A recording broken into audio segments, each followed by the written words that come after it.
our definition. And we're going to be talking about input definitions generally. And this is the definition of what you're inputting into the system. So I'll start with you, David. What does an input definition generally do? What does that definition really control? And how are companies not protecting their inputs, or how are they managing that definition? It controls ownership and permitted uses of the data that you're inputting into the AI platform. It also has downstream implications for what's subject to confidentiality or can be reused by the AI provider. So basically, if you're a customer, you're saying, my inputs are revealing in and of themselves, and how I enter my inputs, what I choose to enter and why, is essentially revealing my AI strategy. And so I want to own all of that as a customer. I don't want the AI provider to use that. I want that to be kept very much confidential. So it's an opportunity from a customer standpoint. I know I'm representing the provider in the discussion, but here I'm saying the customer would say, this is absolutely critical if I'm going to use your tool for me to have protected. And that's where we then get into also the definitions, because if I'm a customer, I want to then define inputs as broadly as I can to encompass not just the content of my input, but also instructions or for files that I provide for context or other types of fine tuning. Otherwise, the provider could potentially learn and benefit from all of those things and ultimately maybe leak value to competitors. So even if you have a clause, and this is where I think really the punchline that we'll get to is like, even if you have a clause, which everyone wants, which says, don't train on my customer data, if you haven't paid attention to the definition of customer data, then that clause isn't as valuable as it could be. Yeah. And always such a critical part of it is that definite. It runs through everything we do as contract lawyers is the definitions and how important they are to every contract. So for you, Laura, I wanted on this issue of input definitions and where does the real tension, like if you think about the tension between providers and customers, David alluded to some of those, where is that tension between them and what their each party's self-interest is and how we're working with it specifically in these definitions? I think this is really at the heart of why these negotiations can be so difficult is both sides have legitimate needs that are in some ways genuinely in conflict. And to David's earlier point, from a provider perspective, they need certain freedoms to operate. I am a SaaS vendor and we get real great intelligence to continue to enhance our product from our use of data. AI systems improve through usage, right? These providers need to know how their models are performing in the real world. Where are they failing? What edge cases are emerging? How are users interacting with their system? And they need that ability to analyze data to fix bugs, to improve accuracy, and to prevent harmful outputs, which customers ultimately are also going to want from a tool that they're using. But from the customer's perspective, it's much easier to say, yes, I want all of that, but don't use my data. Use other people's data to improve your product and services.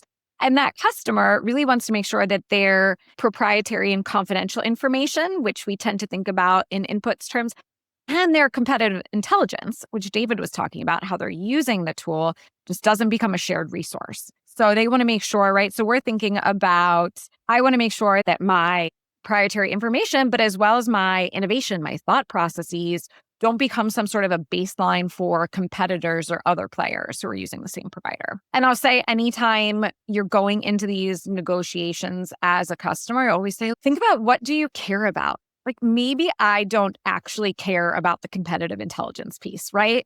Maybe my care is more of the financial data that I want analyzed or things. So I think we really have to think about your use cases and really be introspective and say, what do I really care about? What is it so important to me that I'm protecting here? Yeah. And we're going to dive now into the specific provision, but I've got a provision I'm going to share on the screen. But before I do that, I just want to have you follow up, Laura, with kind of the definition of this. And I think we've already covered the big picture of definition. But before we dive into the language, are there big mistakes that you see people make? Where do these provisions go wrong? Yeah, this is to the earlier point of thinking about what is input from AI 1.0 of like a prompt response type model without recognizing all of the different data that can be pulled in and accessed.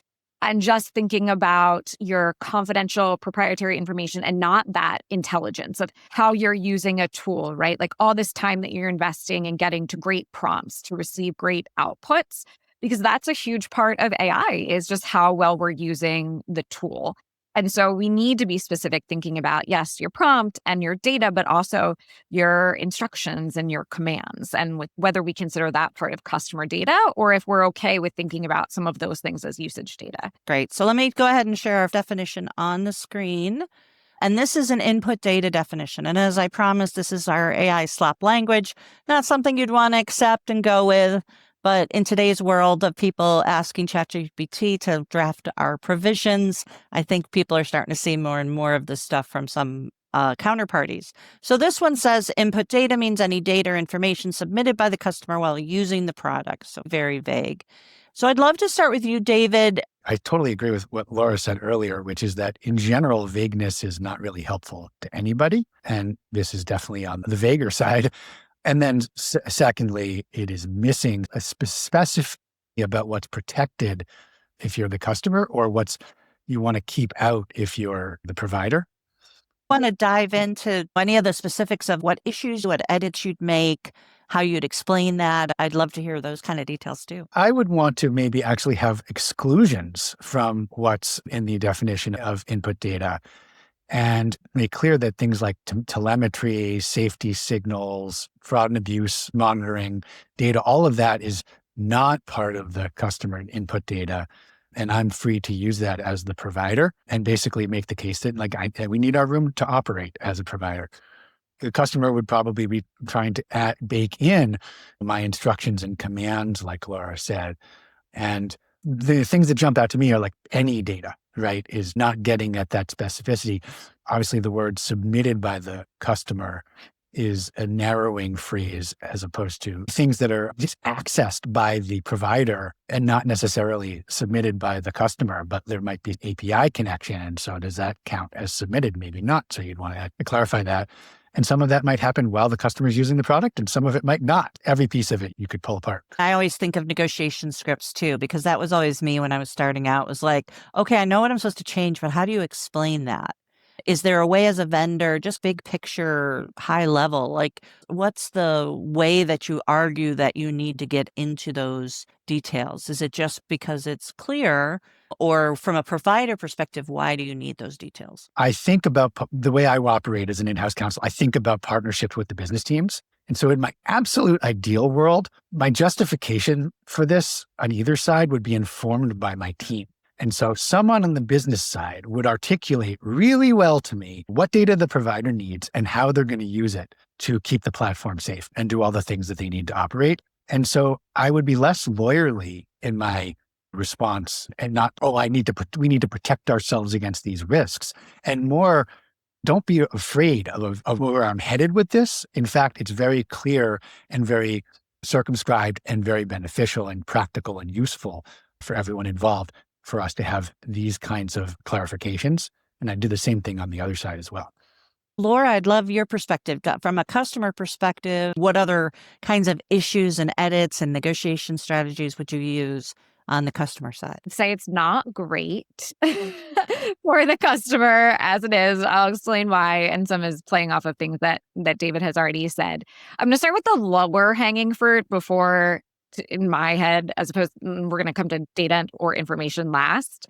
So yes, the first thing you said, submitted. Again, that is very much thinking about it as a chat bot model where I am typing something in and I am submitting it and sending it to somebody. It is not necessarily including that data that is accessed. And so a very good example is if I have a connector and I've enabled a connector that can go to one of my source systems to pull data in for a response. Is that submitted? Because I didn't submit it. The connector connected and pulled it in. Also comes up with agents, oftentimes with agents, and that is where we are allowing these tools to take autonomous tasks on our behalf. The agent is identifying what information it needs to do that job. So I'm not necessarily submitting it. So this needs to talk about accessed, retrieved, in addition to submitted. by the customer is also pretty limiting. I think we'd want to say that is defined as a certain entity on behalf of the customer, but then also is an agent that's pulling the data acting on behalf of the customer as well. I think so, but that needs to be broader. And then while using the product, again, to David's point, like one, we see the harder the task or the more complex, right? There's like greater latency. So we're waiting longer for responses to come through, especially as agents are running in the background. Is this, I'm supposed to be hands on keyboard and watching? How do we even know if I'm using the product? Or is it okay if I set it and forget it and go on and move and do something else? So while using is too much, is it in connection with, while, I don't know, something more along those lines that captures those scenarios where it's running on the back end? And then the meat of it is really, what do we mean by data or information? And so how to our point earlier, how granular do we want to go by at least including what we know now as including but not limited to? So yes, I want to make sure this includes any of the data that I am maybe attaching to a prompt or retrieving through that confidential information. But I also want like my prompt to be explicitly included in that. And here it's hard. So much of this is hard because there's a lot of blurring of where there are boundaries, right? Like what is a prompt versus a feedback versus a data that I am entering? If I'm telling you this was a terrible response, is that feedback?